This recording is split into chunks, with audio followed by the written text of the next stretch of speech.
let's understand from him that how is he essentially enjoying the market momentum? Is he investing or is he cashing out after the recent rally? Good morning, sir. Good to have you back. How are Good things? morning. Thank you very much. It's Your zing in the wonderfully well. voice, your zing in the voice is telling me that it's I been a good think, June and July for you.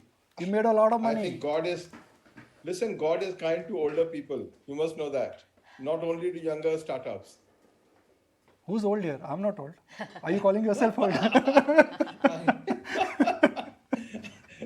Almost reaching dinosaur stage, my friend. Almost reaching dinosaur So how stage. has the old man made money Well, I of think it's late? been good because I think some of the sectors which were the most surprising, and I think in a last channel I spoke about that one sector which has made the maximum for us, the sector I never invested for 20 years, which is the hotel industry. And after paying out the kind of money I was paying out in the last couple of months on the room tariffs and events in December, November, we went pretty large in hotels, and I think that's one play which has done well. Defense continues to be extremely good at this point of time. Smaller consumer companies, absolutely fantastic re-rating. So I think all the plays that we see so far are what I call a good playpen for Indian investors is the non-FPI driven plays, because there, you don't go through the issues of supply hitting the market suddenly with sales. And by and large, thanks to RBI, with negative interest, the demand for equities remains strong. So the playpen which I call for India is the mid-cap story where FPIs are not there, has become a good happy hunting ground for all investors. So you don't need to worry about the large cap at this point of time. I think there's enough action, as you said, whether hotel stock, power stocks, where FPIs are not there. You got defense stocks, you got consumer names. I think four big sectors delivered very well for us, and I think it's good. It's been good. One each. Which is the four sectors you've identified? What do you like in defense? What do you like in hotels? What do you like in which are the other two? Hotel, See, the defense, good part is consumer. that See, the good part is there are not many choices in defense, right? And then I don't want to name the stock, but there are not many choices. But unfortunately, they are PSU. But we live with sometimes we have to live with a little bit of sin by buying PSU, which you should not normally buy. But in this case, maybe make an exception because there is no choice to buy it. There are only three stocks in, so nothing to look at. Hotels, there is only two stocks in the hotel industry at the end of the day. There's nothing three stocks. There are only two exactly in India, which is so strange actually, because I don't count Oberoi as a great hotel stock because they don't are expanding anywhere. They never made money at the best of time. They are making money, but they're not expanding any significantly. So two hotel chains, three different stocks, four power stocks. What better can you have? Investors have been choices built for them. You don't have to choose. The universe is so small that you work with it and it works very well. So you don't have to do extensive research. Four power players, two hotel players, three defense players, and I think you're done with a portfolio of nine. You're done with a portfolio of 9, but I'm going to ask number 10 and get your view on consumption, Ajay. Earlier you had spoken about the impact of crude oil prices, high crude oil prices impacting this sector. The big headline today is crude is sub 90. So, what's the view on crude related sectors, consumption in specific? I think consumption sector was getting hit because of inflation we were apprehending. But what we were also not factoring in was that there is still a huge movement taking place from unorganized sector to the organized sector. So whether you look at the shoe companies, they're the biggest gainers in this market because unorganized sector is dying literally in this country, and therefore economy may not be growing. Crude could impact, inflation can impact purchasing, but the movement from unorganized sector to organized has been wonderful. So if you look at kitchen appliances, if you look at shoes, if you look at apparels, three large sectors, they have gained so much traction at the smaller level. Then you have, of course, niche companies like a healthcare, like companies which are in very niche segments in the smaller space of consumer, not the typical farmer space.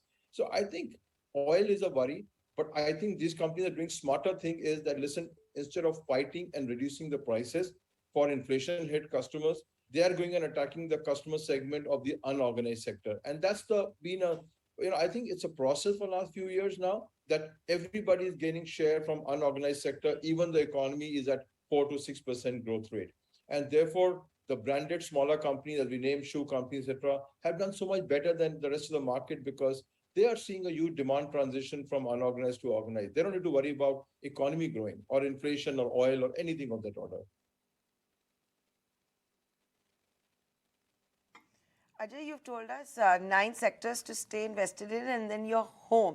But we also understand that besides the 9 sectors, you're looking at land and you're buying land in exotic places. Tell us more about that.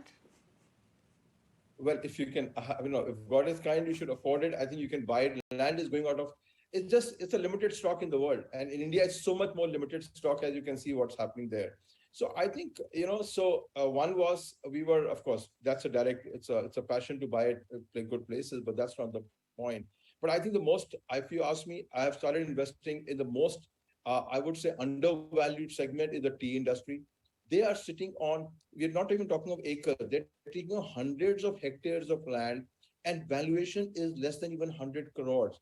Forget the tea. You stop making tea, you develop eco resorts, you develop townships, you develop the northeastern belt.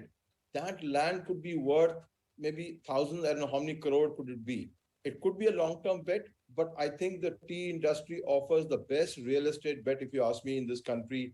Something what textile industry did for Bombay, I think the Northeast is going to see a huge upside on from the tea industry, because there, the valuation at which you're getting into some of the companies, one of the company we invested in, I can't name it, but he has done five buybacks in 6 years. Can you believe it, the kind of cash flows coming through?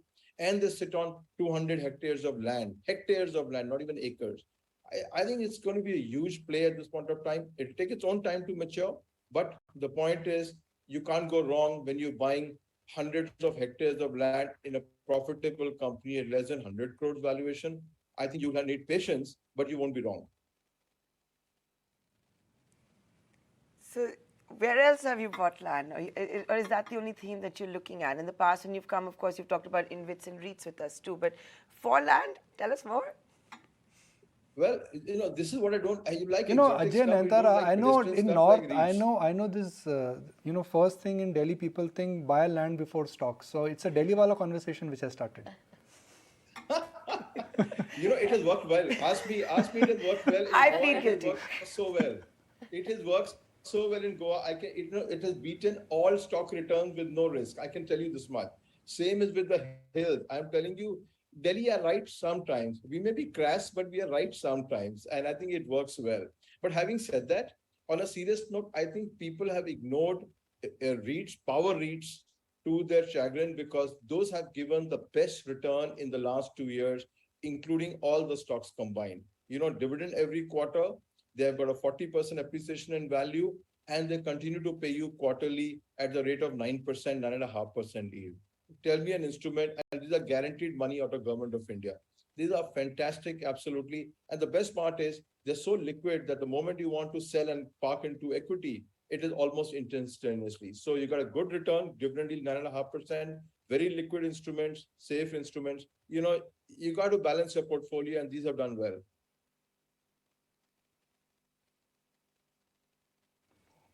Okay.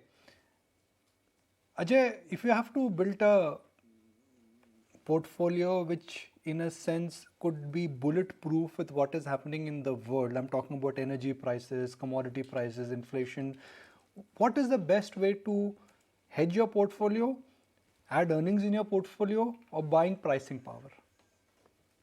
I think, Nikunj, world has shown that power sector now is one of the sectors where you are really well assured of a good quality returns and security of money at this point of time, if you ask me.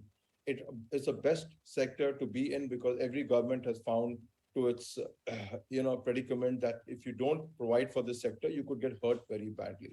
So I would say, if you ask me today sitting here, the power sector represents the best sector to be in a longer term basis for the 3 reasons that you just outlined. You said security, necessity of power, the government ability to give fund, and you've seen how government has telling the companies, distribution companies, to pay up the power companies. And the valuation is very, very reasonable. I think so. If the one sector I would pick and choose for a very long term, I would pick and choose power. For one sector, I pick and choose for the short term. Among all the sectors, I pick and choose hotel as a sector. But longer term, I still believe the power game will give the best annuity returns to the customer.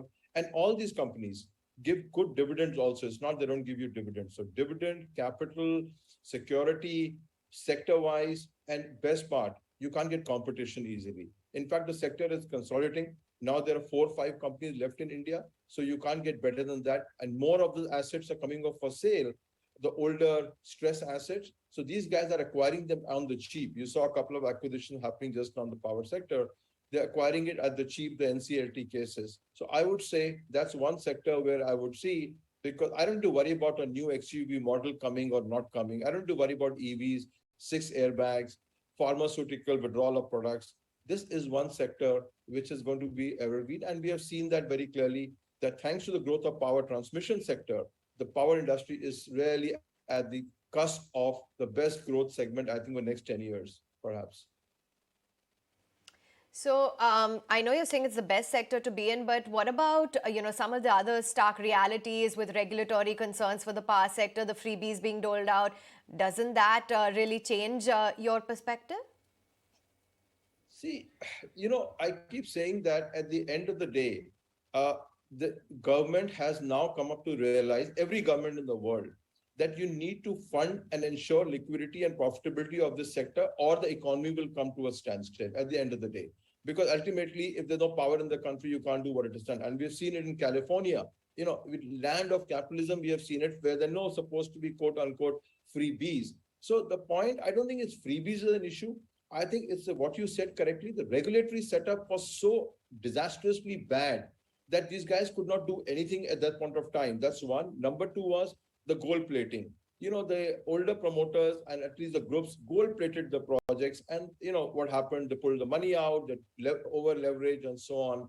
I think that phase is over. So what we saw in power sector, if you ask me, was not a freebie issue, but the fact that states were not paying power tariffs, and the promoters had taken out so much of money by gold plating that on the both matrices it failed. Today, with the quality of companies we have and much more transparency in the operations and competition coming in, I think those worries are gone. And can I say something if you don't mind? Don't worry about freebies. If we give one fan to the guy because or one light to the guy because his child can study at his home and not study under the footpath, let's not worry that much too much. We give a lot more to all other sectors. So I don't think freebies is a big issue. I think the big issue is regulatory setup, which tells of generation companies that you will get your money on time. Once that is done, it's beautiful for these sectors because they can keep adding capacities and producing healthy returns on capital employed. Adani. That was a question. Adani stocks. Adani stocks. That's a question. I hold them. I hold all 5 of them. So to that extent, is a big disclosure that I hold the whole portfolio at this point of time. And yes, some are overvalued, some are undervalued, whatever you want to say. But what I like about those stocks, why I went into the stocks a year and a half, 2 years back, was the growth story. The guys are building a growth story. Yes, there was a leverage risk in that. Yes, there is a political risk in that. But a lot of people have access to political power, but very few have converted at such a ferocious pace into productive assets. And I think as an investor, at some point of time, we can leave aside the moral argument of how it happened. Does it happen because of whatever the access to power, etc., etc. The fact is, they are also executing on the ground. So I think you need to give credence to the fact, aggressive growth, they are deleveraging simultaneously, they keep raising equity, which is a great thing. If you look at the debt profile, smart debt profile, always keeping the 24 months at 25% of debt profile, the core sectors of the economy. If India needs to do anything, these sectors need to perform. So I think as a bunch of 5 companies, you get into the infra core of India at maybe an expensive price, but you need to start adding up. You can't stay out of it. It'll done wonderfully, I think, so far for all investors. It should do much better, if you ask me, as time goes by, because they have been smart about how to deleverage. Contrary to what the report said, we don't agree with that report. I think their leveraging profile has been decent at this point of time. Sometimes you have to take a higher risk to grow. They have taken those risks. And I think it's still a worth basket of, and don't buy one stock. I would say buy 4 or 5 of the stocks as like a portfolio, mutual fund portfolio, because some may do extraordinarily better, some may not perform, like Adani Port has not performed, for instance, but others have done. So I would say to investors, build a portfolio of 5, 6 stocks rather than being a single stock, because it's very difficult to pinpoint what works when. Theoretically, Port should have worked the best, which actually work the worst. Ambuja in this 5-part portfolio and make it 6? Sorry. No, would you add Ambuja, which is also an Adani company now, and make the five portfolio of Adani, add one more and make it 6 by adding Ambuja Cement? Okay, we have it for disclosure, but I think it's a little more riskier bet because this is one sector where he is directly in competition with the rest of the industry. Other sectors, the competition is so much less. Let's look at airports, or let's look at the total gas, or let's look at the green energy is competitive, but it needs capital where therefore not many people can come in. Cement is a distributed sector. And the only reason I think I like your suggestion, if you look at it now that you say this, I like it because I think the M&A is not over. I think the way the company has done in the past, there will be more M&As. So if a consolidation play is going to happen in this company, I think it will give you wonderful returns at the end of the day. But among all of them, I would put it the lowest for the time being, only because this is market-facing competition, unlike other sectors where it is almost a monopoly status or quasi-monopoly. I think that's the one thing. And the last point was that some of his core companies have gained because of coal in Australia. I think so that's not going to be available to this guy. So I would say you can add it, and I think I like your suggestion to it. But whether it will give you the same returns as others, I do not know. But if he follows the path, what he's done in, let's say, Adani Enterprises, I think then this stock has a lot way to perform. And certainly, I would say, I'm sorry to say this to investors, but the fact is that the moment now the MNC control is gone, I think you will find next couple of quarters, cement company results should be spectacular. MNCs have done a bad job in this country for the way they run this. I think the ownership shift should just give a fundamental uplift to the financial. I like your idea. Sometimes it's good, and I think I will maybe implement it. Okay, so that's Ajay Srivastava with you with his strategy these days, 9 sectors that he's betting on, including land. Nikunj brought up the Delhi angle, but he's totally right. My next question was going to be, kitne daam pe liya tha all that land? That's how we all talk in Delhi, right? When it comes to all of that. Maybe next time. But thanks a lot for joining us Thank you, live today. You have a good day.